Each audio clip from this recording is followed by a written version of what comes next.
Salut à tous et bienvenue sur cette nouvelle vidéo. Aujourd'hui je vais vous parler de l'escalier du succès, pour lequel il n'est pas possible de prendre l'ascenseur. Vous avez tous des objectifs qui sont importants pour vous, des petits, des grands, que vous voudriez réaliser. Tant mieux. Mais si vous cherchez toujours des raccourcis, les ascenseurs pour monter plus vite, ou encore que vous êtes paralysé par le premier pas, assurez-vous que vous êtes sur le bon chemin en écoutant la suite. Aujourd'hui, tout va vite, très vite. Nos voitures sont de plus en plus puissantes et peuvent atteindre des vitesses folles. Il y a des avions toujours plus gros et plus performants pour faire des vols de plus en plus rapides. Les informations circulent plus rapidement qu'il ne vous faut de temps pour cligner des yeux. Sans parler du contenu publié chaque jour sur les réseaux sociaux. Par exemple, avec YouTube, il y a plus de 300 000 heures de vidéos publiées chaque heure et il nous faudrait une vie entière pour tout consommer. Et au milieu, il y a nous, les êtres humains. Nous avec nos objectifs, nos petits tracas quotidiens, nos bonnes nouvelles, nos bonnes rencontres. Au milieu de tout ce bruit incessant, accablant et oppressant, et sans parler de tout ce que tout le monde dit à propos de ce qui est possible ou non, cela peut faire peur de prendre ce premier pas. Cela peut faire peur de démarrer un nouveau projet. Comme on a l'impression que tout doit être grand, beau, important, énorme, on nous conditionne à ne penser qu'au but final. Or, se focaliser uniquement sur le but final, ça ne fonctionne pas. Entre les changements qui sont possibles en cours de route et ce qui va vraiment se passer, c'est peine perdue. Résultat, c'est décourageant et on se retrouve dépassé, à ne plus savoir par quoi ni par où commencer.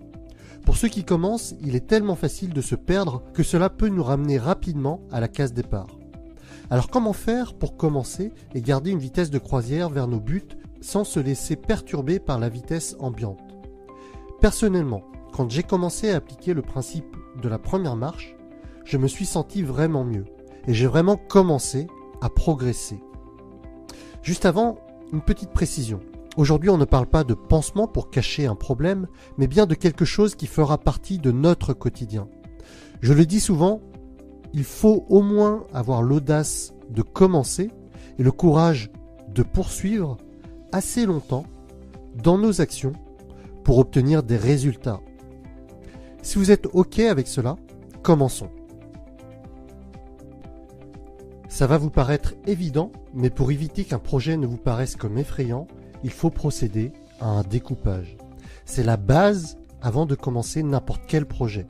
Car commencer par la première marche, oui, mais si la marche fait la taille d'un immeuble, ça ne va pas être simple.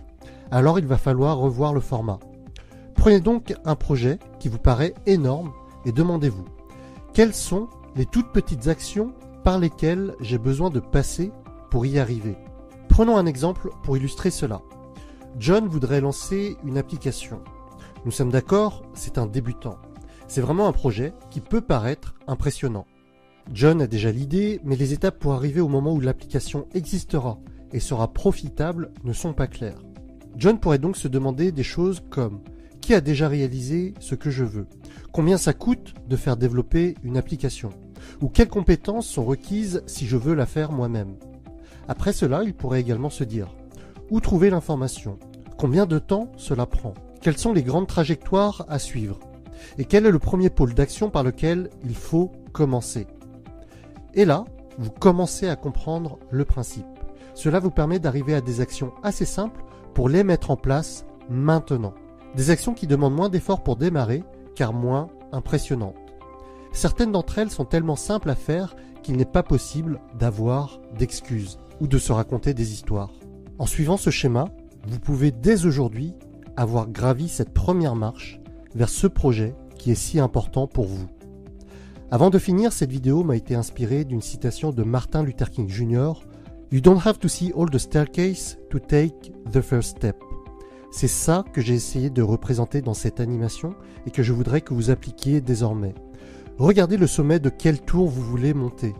Même si vous ne voyez pas tout l'escalier, montez sur la première marche. C'est ainsi que vous avancerez dans votre vie.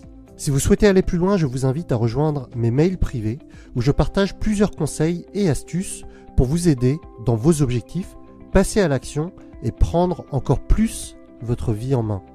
Pour cela, cliquez sur le lien en haut à droite ou directement dans la description. Je vous retrouve tout de suite de l'autre côté et pour les autres, rendez-vous dans la prochaine vidéo. Salut!